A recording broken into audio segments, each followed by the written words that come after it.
Good morning, everybody. Welcome to the BoricuaBC2 show. I am your host, Bill Cancel. Happy Thursday, everybody. I have my cold brew in front of me. Hang on, I'm going to take a sip.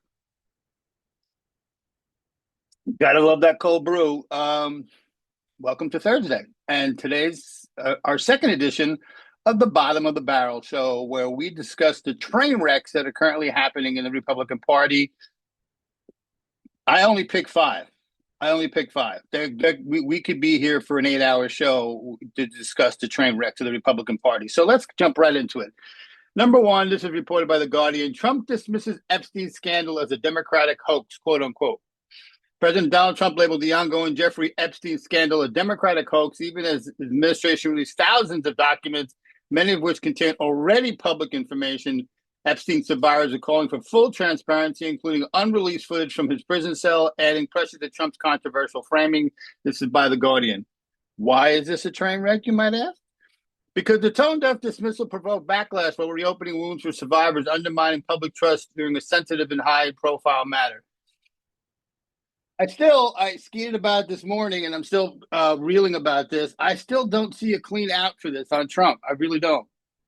If the discharge petition does get signed, I think they need 2 to 4 more people to sign it.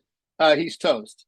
If that doesn't get done, Pam Bondi and James Comer will continue to hide the file. They're not just going to deliberately release everything, especially that's incriminating to Trump, which is going to make him look bad, or even worse, which is going to be bad for him. So this is going to get ugly. I still expect this to really heat up in the second and third week of September.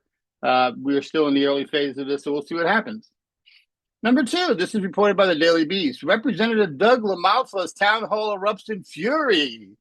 In Chico, California, Republican Doug LaMalfa faced a volatile town hall, his first in nearly 8 years. Constituents jeered, called him a liar, and even shouted expletives as he defended Trump's big, beautiful budget bill, Medicaid cuts, and tariff policies. He also was pressured over releasing Epstein-related files and drew outrage over alleged immigration tactics.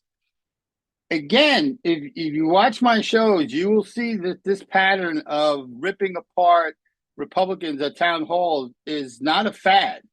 This is something that's happening on a weekly basis. And what shocks me is the fact that the Republicans as a party in large still haven't gotten the picture yet that what they're doing is bad, even though they're being told to their face by their constituents that this is bad. Unbelievable. Why is this a train wreck? Because the sheer intensity and sustained anger from constituents highlight deep frustration and collapsing public support for GOP leadership, which is what I just said. Number three, this is by the Daily Beast. Representative Mark Alford criticized for Trump loyalty.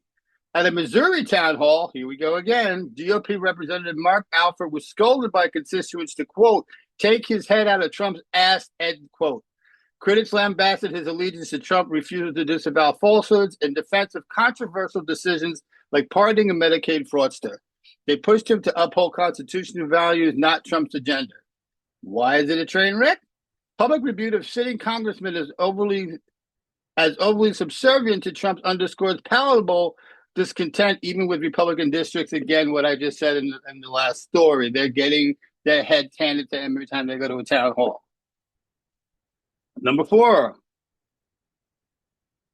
this is by Al Jazeera. Trump called Elon Musk's third-party bid a quote-unquote train wreck. After Elon Musk announced plans to form the, quote, American Party, Trump slammed the idea as, quote, ridiculous, describing Musk as going off the rails and calling his political move a train wreck. The scathing language remarks a dramatic fallout with former ally. So why is this a train wreck? The feud with a highly profile figure like Musk, especially using inflammatory language, signals internal chaos and potential strategic collateral damage within the GOP circles.